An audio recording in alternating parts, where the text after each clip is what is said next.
I'm just going to quickly start talking about homesteading. Who knows what happened in 1860 down in Mississippi? And if you don't know, come on, you're going to learn. No, the Homestead Act was passed. And the Homestead Act said, if you work your butt off, you have huge amounts of energy, lots of muscles in your arms, perhaps not between your ears, but you can actually earn a farm. So in the 1900s, that kind of transferred up to this area, just a little bit before. And for $10, you would get 160 acres. Oh my God. Yep, $10. If, wait a second, you had to work it for 3 years, you had to have 40 acres in production, and you needed to grow things. So who thinks that right now is a good idea to learn how to grow things? Anybody feeling like you want to grow things beyond pot or something to take your mind off stuff? I have been actually experimenting with taking all my berries and infusing them with gin. Yeah. Oh my God. Yeah. You want to try something delicious? You see, that's what happens. I never drank at all until I started a farm. Okay? And as soon as I started a farm, I'm like, okay, what is it the farmers know? Well, at the end of the day, you've got to have something to stop your mind from going crazy. So a farm is chaos. That's what it is. Nature is chaos. Is anybody wanting to challenge me on that? No? Okay, good. Nature is completely chaotic. And part of the problem we get into is we think we have to control it. Kind of like my husband, And so I look at how much energy we spend controlling nature, and what we need to do is work with it. I'm off topic. Homesteading. Nice. So the definition of homesteading, guess what it is? Come on, people, play along with me. Shout something out. Making your own food at home. Making your own food at home. I like that passerby. He kept walking. He didn't join me, but nevertheless. Support the community. Supporting the community? Well, that is part of it because that's the heart of somebody that is self-reliant and self-sufficient. There's a lot of selves in there. So let's talk about people who are homesteaders. What on earth is a homesteader? Now, I'm just going to inject here and say, well, for today's world, I believe a homesteader is somebody who steadily makes a home. And you know what? That's a tough nut to crack. Who's got kids here? Okay, the definition of a home changes when you have kids. Would you agree with that? Okay, so... There we go. There's a picture. Oh, look, it's my... Guess what this is? These are my cows. Because guess what my husband said, the chaotic man? He said, oh, we need to have cow manure on a homestead. Well, why is that, dear? Well, because it's so full of enzymes and nutrition for the soil, and it's the best manure you can get. I'm like, oh, okay, well, we can have one cow. So we got Miss Millicent Moo, and she was very, very sweet. And Miss Millicent Moo is a lowline Angus, so she's a small gal. But this is her, actually. That's my very first little cow. And she's crossed with a Jersey, so guess what happens when she pops out a baby? I'm in the homesteading world of milking, making butter, making cream, making yogurt. The yogurt's amazing. You can do it in a crock pot. So there's Millicent with her latest baby. And a homesteader works at home steadily. Okay, that's the definition now. And someone's laughing. Who has ever seen Harry Potter? Anybody? I'm gonna jump around all over the place because life is too boring. Oh. So Harry Potter. In Harry Potter, there's this little critter that stays at home all the time and does all the work. Right? It has kind of big ears, and it's called a dobby. So I call myself a farm dobby because the dobby never gets to leave unless you give the dobby something like a sock, right? Okay, so I'm a farm dobby and I never get to leave. So one of the things that's really great is I get to know every single one of my animals. I know them all by name. They know me by name. We have call signs. They understand arm signal. They understand everything because I'm so ingrained with the farm. So we have a song. Well, it's not really we. I have a song that I sing out loud and clear when it's time for the cows to come home. You want to hear it? Yes. Okay.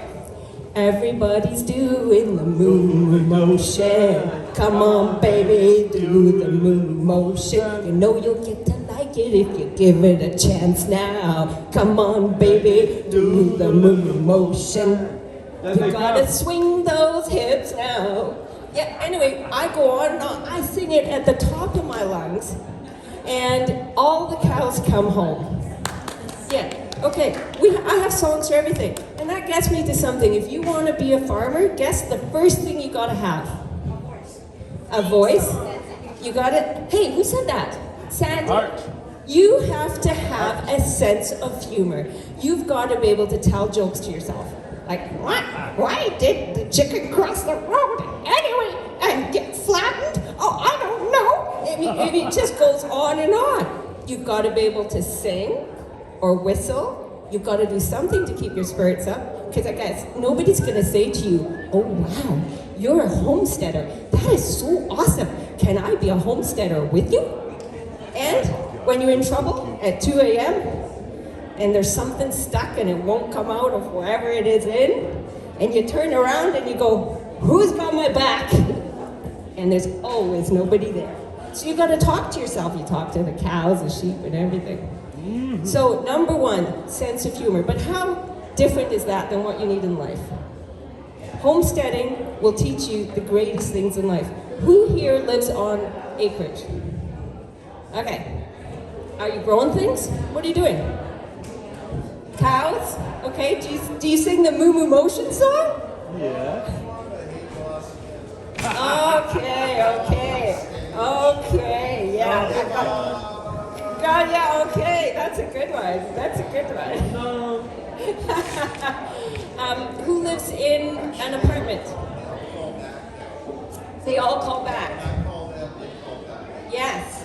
Great. That actually happens with all my animals as well. And this is kind of Listening. This is the difference between homesteading and today's agribusiness. So I grew up on, my dad is a vet. On his side was all vets.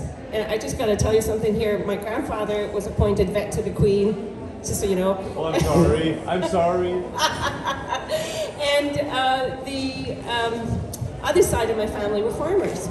So here's what I learned. The farmers who really know their animals have a whole different experience on the farm than people who don't know their animals and are looking at them through a computer. I get to see my animals every day, and they talk to me, and they know who I am, and they come when I call, and it's a really neat experience. It's a relationship.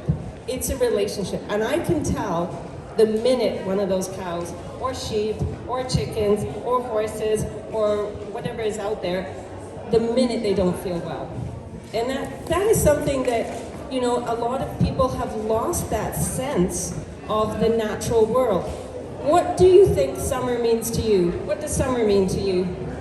Money. Money? Why does it mean money to you? What happens? Because you produce something. Oh, you're producing. Okay, that's good. If you think of teens today, what does summer mean to them? Learning. What's that? Vacation. Why were summer holidays put together in the first place? Why did kids get summer holidays from school? So they could work on the farm. Entitled. Yes. So now really what's happened is and I know this because I can say it about myself, until I became a farm dubby on a little homestead, I was out of touch with what happened in every season, in every different week, as the weather changed, as life changes, and what comes ready and what needs to be done. And it's an ebb and a flow. It's a cycle of life. And people are out of touch with that. But you don't need to have a farm to think like a homesteader. Let's talk about some of the virtues of a homesteader. You're going to throw them out at me, and I'm going to repeat them. Okay, go. You think I'm going to do all the work up here? Come on. Self-sufficiency. Self-sufficiency. Care. Grow good food. Caring. Caring. Oh, this is such a nice guy here. Is he attached? If he's not, somebody, pick him up. Okay, keep going. Caring. Self-motivated. All right, anything else? I don't want you to laugh at me. Being a part of something. Okay, so feeling like you're part of something larger than just you. Okay.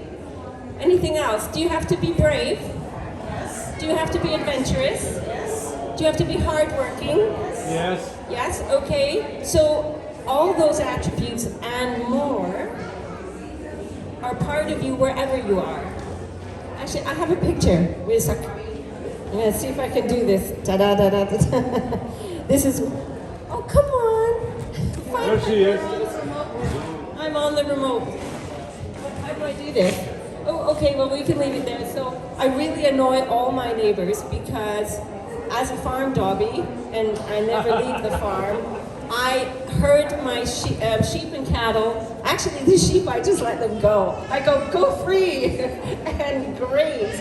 But look at all that lush green in the ditches. Do you know, I used to live in Europe. Well, I am European, and I'm from Scotland. Is that Europe? They're wanting to break away from everything, and I really agree with that. But anyway, Swiss people are always putting their cows in the ditch. And I have only seen this once in Canada. We have a little place up in Horsefly, and there's I don't. If anybody knows this family, I'm not trying to be rude about them, okay? But they've got one cow, and I think they have like 10 kids, and that one cow provides milk for the whole family. So every day they load up the cow into this little car trailer, they tie her head at the front, and they drive her to a new ditch, and they tether her. And everybody knows, don't touch that cow, that's Gertrude. She's keeping 10 kids alive. So this is one of the things I get to do. I get to walk around and I get to talk to everybody who drives by. I was like, hi, how's it going? Talk about building a community. And then I feel so badly because they're always rushing to work. You know, they're rushing, they can't waste time. And here I am with a herd of cows in the road. Nice. And they say to me, oh, this reminds me of my grandfather. You know, I'm actually usually wearing a, what is it? Bikini type thing, because it's been so hot. Oh, you remind me of my grandfather. What kind of grandfather did you have? Where's the click? Who's clicking me? That kind of good. Okay, oh, there they are. They're crossing the road. So why did the cow cross the road? So I had this cow, and she was like, I swear, she was the biggest cow I ever had. She was 2,000 pounds. Her mom crossed the road, but this little big cow wouldn't cross the road. And I'm like, why won't you cross? And she was so scared. She wouldn't go from the grass across. So I said, what am I going to do here? I had to think like a cow, Una, think like a cow. And I thought, she is scared. So Think like a cow. think like a cow. How do you build a bridge across the road that will carry 2,000 pounds Narrow it. very, very quickly? Do you have an idea? Narrow it. What do I do? Narrow. Okay. He's so smart. He's a cowman. Here we go. I built a bridge of straw, and she walked across like, oh, oh, oh, and then she got across. It was the funniest thing in the world. So My God, there's you're me so crossing funny. the road and going down the hill. And yeah, there they go, off into the field. So as a homesteader, I'm really quite disgusted with the price of grain. And I've just been told by somebody in the business that it's going to double. Guess what that's going to do to your eggs and your poultry? And I don't eat pork, but really all they want is grain mostly. And so I have to say that anything that's grass-fed and grass-finished and just grass, put your energy there. Because frankly, it's very expensive. I've grown a field, I planted a field of rye, fall rye.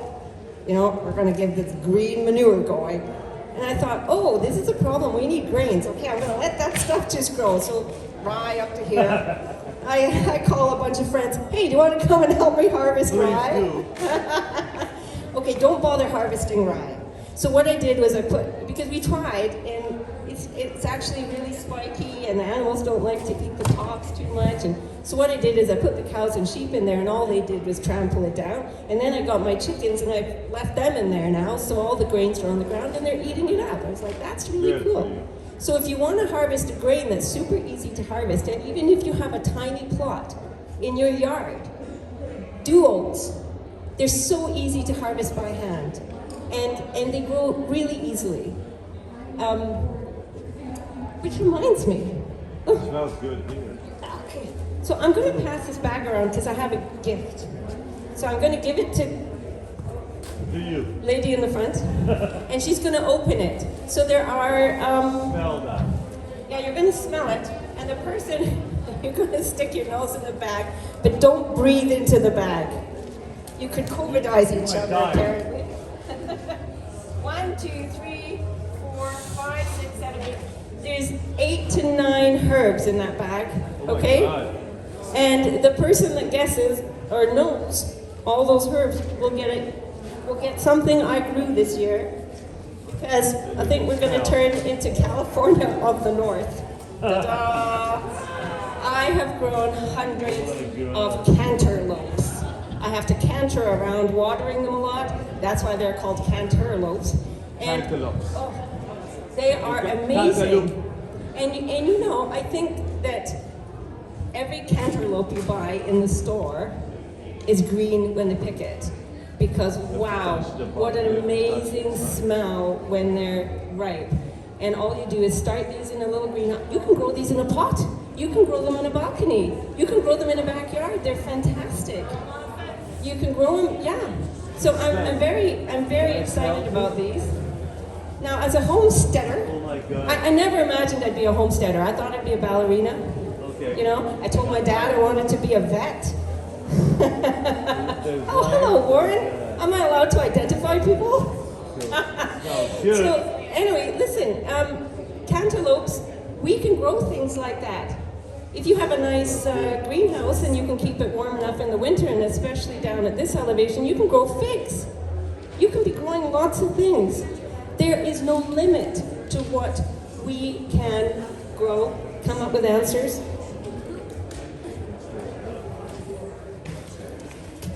Okay, I've got to stay on track here. What's the easiest things to grow just about anywhere?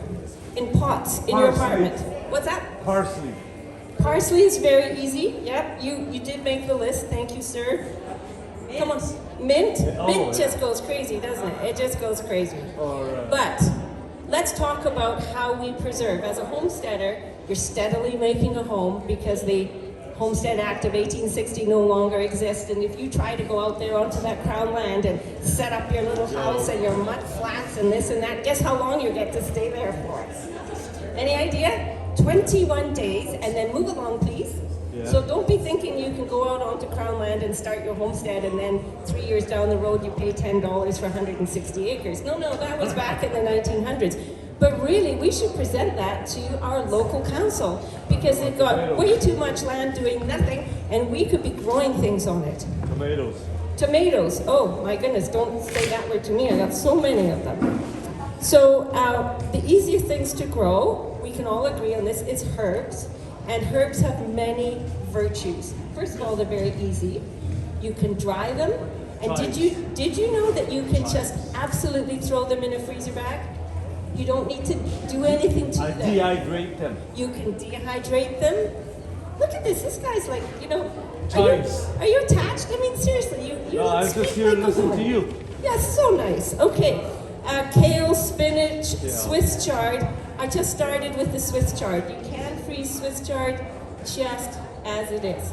You can take it off the stem though. Take it off the stem. I was thinking that you could make Swiss chard chips, like kale chips. Has anybody tried that? I think I'd like to do it's it. a possibility. Big bunch Swiss chard. And the thing that ran away on me this year was choy. Any kind of choy, bok choy, ming choy, Bok choy was there. And I could not eat enough choy. So all my chickens were choy chickens. Happy little choy chickens. Vietnamese soup. Talk to him. So when a homesteader drives around, he's looking at all his neighbor's trees.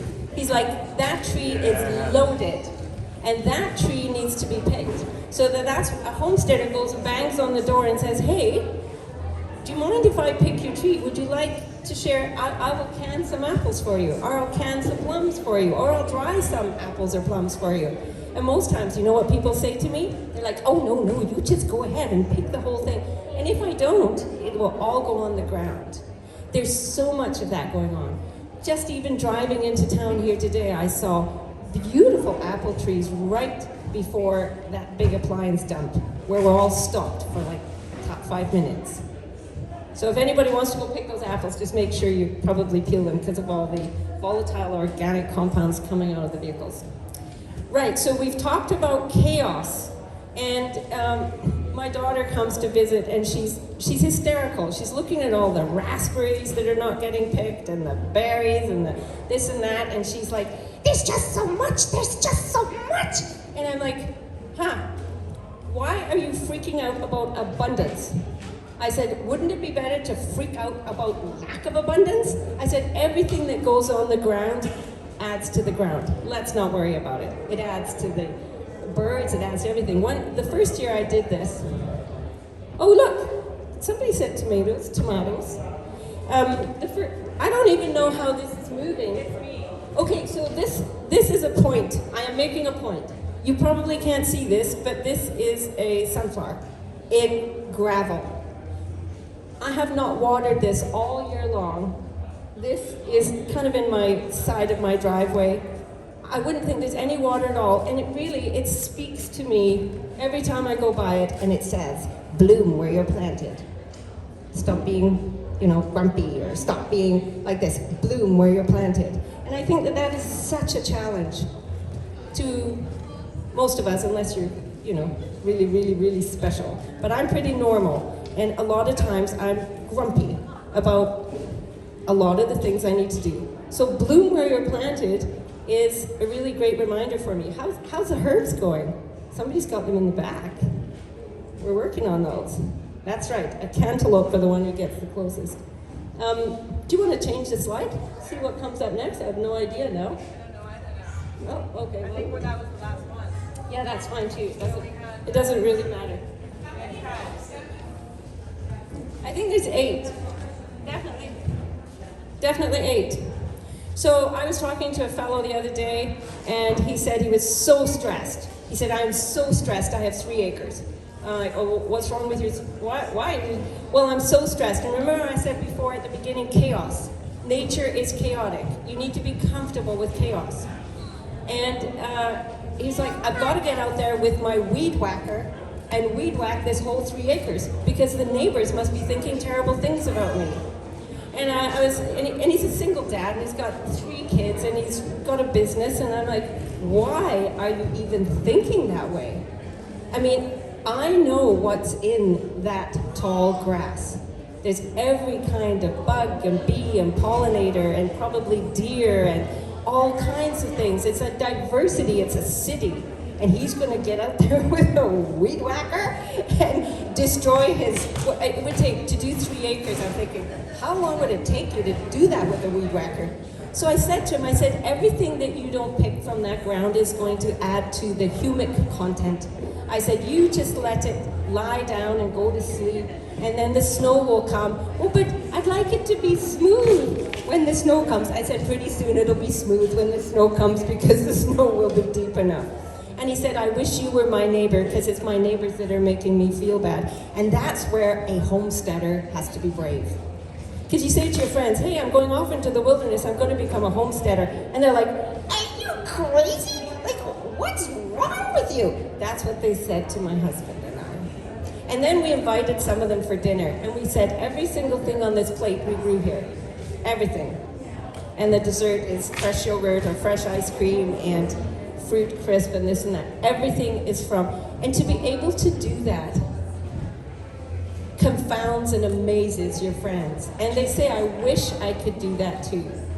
And the truth is, if you have a little part inside you that wants to step away from our society's norms and create the life that you choose, then you have to be brave. You have to be adventurous. You have to be willing to take the pushback from your friends. Sometimes you have to be able to look at changing your job completely because you might go into a rural environment. So my husband was an international, he was international, I know that, because he was away all the time. So, you know, I'd be like, oh, I need help with this or that, but he'd be in Beijing, and that didn't really help at all. But the paycheck helped. And what we did over the years was we had small acreages, and then we got to in our 50s, and I said, we got to do it now or it'll be never. I'm going to just we'll just get too old, we won't want to do it. But I do see that more and more people of all ages are choosing to change their lives. So let me get back to changing jobs. So my husband came, and he had been marketing energy products internationally. And he said when he came here, well, I need to have my summers free to hay. I need to be able to have this time and that time and work every day. So he took a job as a school bus driver. And you know, I was really mortified. I was like, I didn't marry a school bus driver. It was really hard for me. But I'm really joking. He's fantastic. And that is a great way to have some extra income while you build a farm. So we made a point of making the land and what we could do with the land more important than just about anything else. Does that make sense? We raised the importance of having the ability to look after ourselves, to be responsible for ourselves. That had to become more important than anything else. Is anybody feeling like they would like to do something like that here? Yeah? So then you need to ask yourself, what is stopping me? And I'm not going to put you on the spot by asking you what is stopping you, but we get this experience called this one life. And this one life moves along at a pretty rapid pace. And when we were first married, we were like 30, and we had wanted to do something like this, but it took us to be in our 50s to eventually do it. But the important thing is whenever you feel that you have that desire, that you acknowledge it and ask yourself, what is stopping me from doing it? I can't think of a better time in the world. Well, I can actually. Times of war. Second World War, First World War, you know, the dirty 30s. Those were the times. Thank you so much, sir. You and your cows are appreciated. Yes, I know. Goodbye. So the thing is that now is a great time to honor that pioneer spirit, because it's the pioneer spirit that started homesteading. Homesteading. Steadfast in your home. You will not be blown around by the wind. I have no worries at the moment, but you know, things can change, but at the moment, I have no worries about my food supply. I said to a friend of mine, are you concerned about, you know, food and food shortages and supply? And she said, no, I have my pantry stocked with cans. Okay, so that is a larder. That is a pantry. That is not a food supply. I got real pretty quickly when I realized the food supply is only as good as what you grow or what you can access this year. And it also prompted me to learn every single thing I grow, I need to know how to keep seeds from that thing. So it's not an easy thing. It's probably one of the hardest things to do, but it is, I believe, one of the most rewarding things.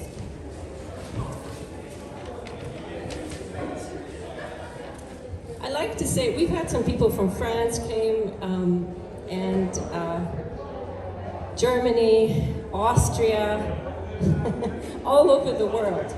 And I know that I give them such a sense of confidence when they leave. Because when they leave, they're like, oh my goodness, If those two nitwits can run a farm and do so much wrong, then we can too. And in 3 cases that I know of, or maybe 4 now, couples that came, it's usually a couple, a partnership, they go back to their country and they start to do something quite brave. They start a farm, they start a farming business. One couple from France started a farmer's market.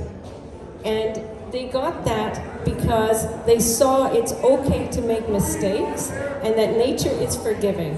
So every year you get a chance to, do we have like a fight or something? Seriously? Well, that's exciting.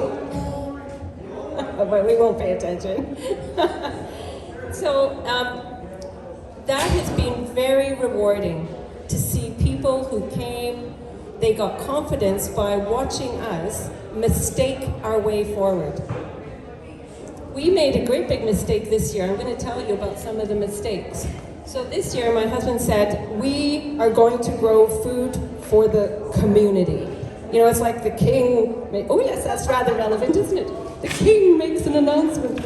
And so me, the farm dobby, oh, okay, well, what do you want to do? And so he's like, well, we're going to do 400 tomato plants right away. I started 400 tomato plants.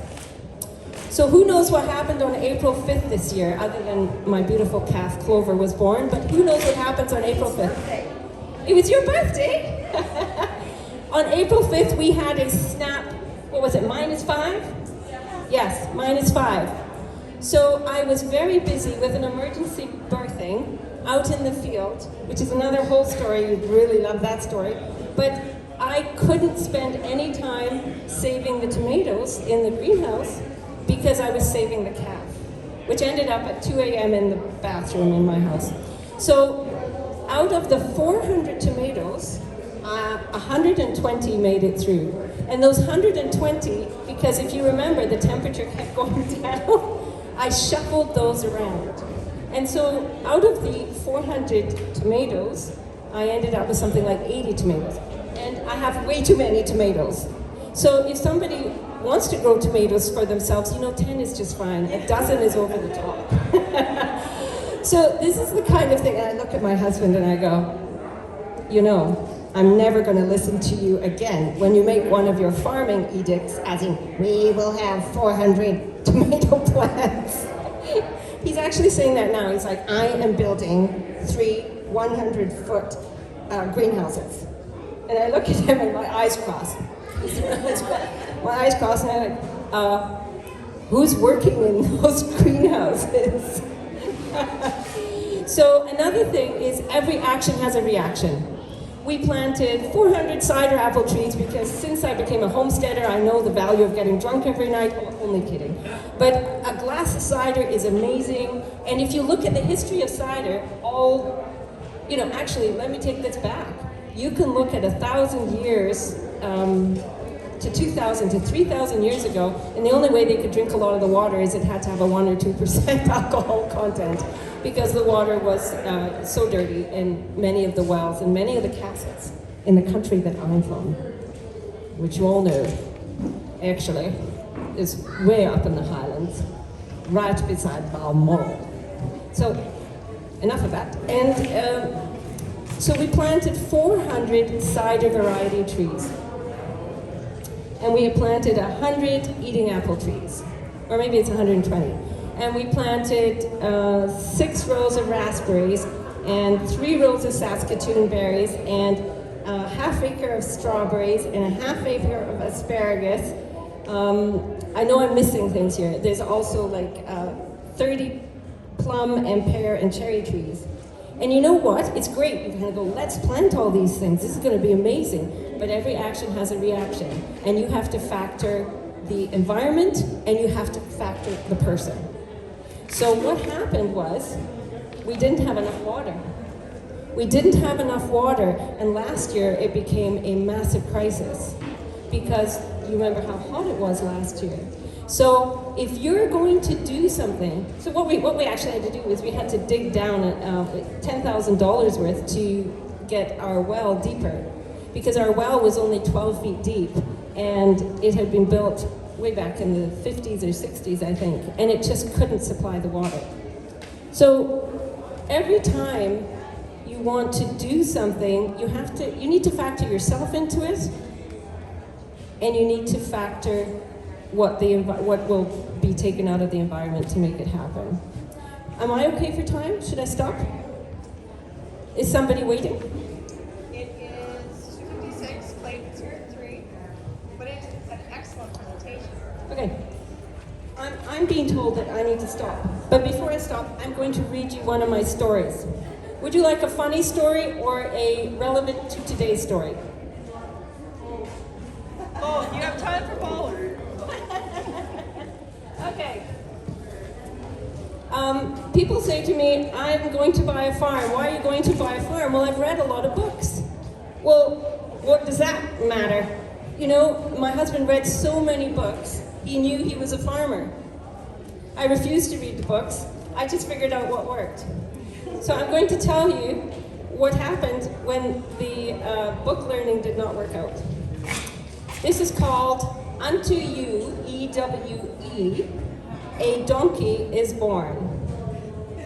The old hand-hewn logs of the sheep barn were clearly defined in the brilliant spring sunshine, and the contrast from the sparkling sunlight outside to the dusty gloom inside caused me to stop on the threshold.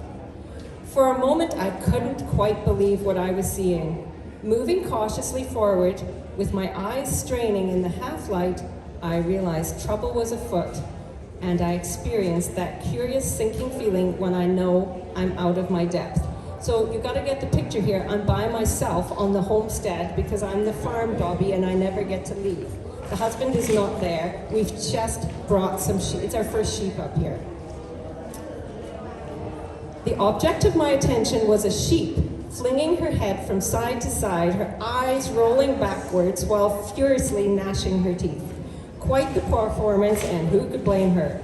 Protruding from the birth canal was a great big head. Ouch.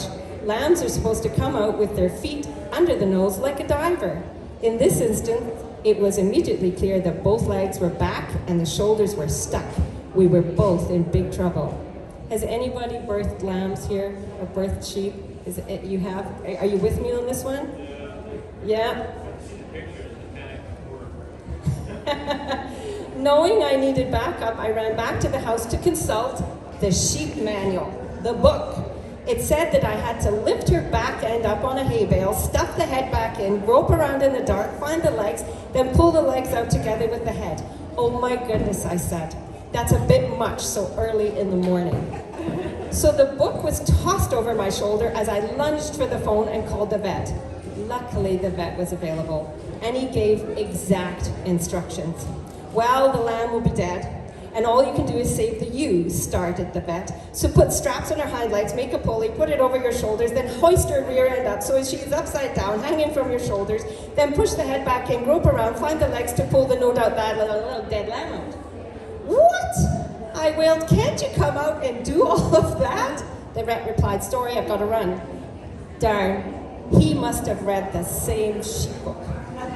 Okay, it was up to me, you guessed it, and with no cavalry riding to the rescue, I located a thick rope, sterile long blue plastic birthing gloves, and KY jelly, all the while quaking in my boots. The sound of hammering on the wall reminded me that my builder was here, Don the builder. I ran outside and waved my long blue plastic arms and KY jelly in his face.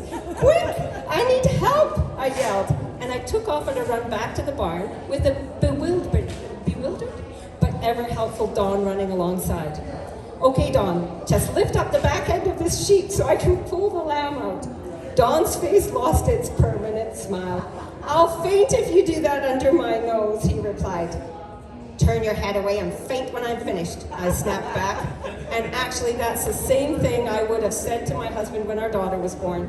It was really tough work, all the while Don's head turned sideways. But behold, the slippery legs were within reach, and given that I was assured the lamb was dead, I pulled like mad, praying to high heaven that I could at least save the mum.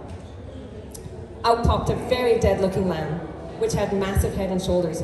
Wow, this isn't a lamb, it's a donkey, I explained. excellent. Dawn passed me a towel and I proceeded to rub vigorously while clearing the nose and mouth. Suddenly, the little chest heaved with a wheezy rattle, and Dawn and I shared a victory whoop. What a surprise, the little donkey had made it after all.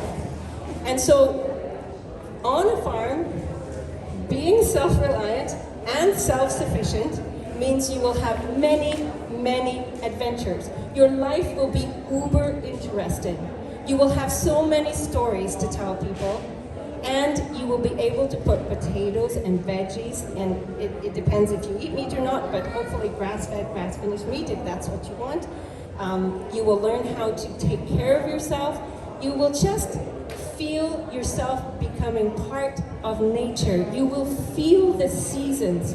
You will notice things in the sky, the night sky, the morning sky, and it will all be worth it when you come back from an event like this or going into town and you go out into your barnyard and you say, I feel so good here. I feel at peace. I have space. I create my life. And that to me is what homesteading is about in the Shuswap, and I am so happy that I moved here. And I still have to control my husband with the 3 100-foot greenhouses. And if anybody wants to get involved with the farm, please, you are welcome to join in the 100-foot greenhouses, which I will not be working in. So you won't get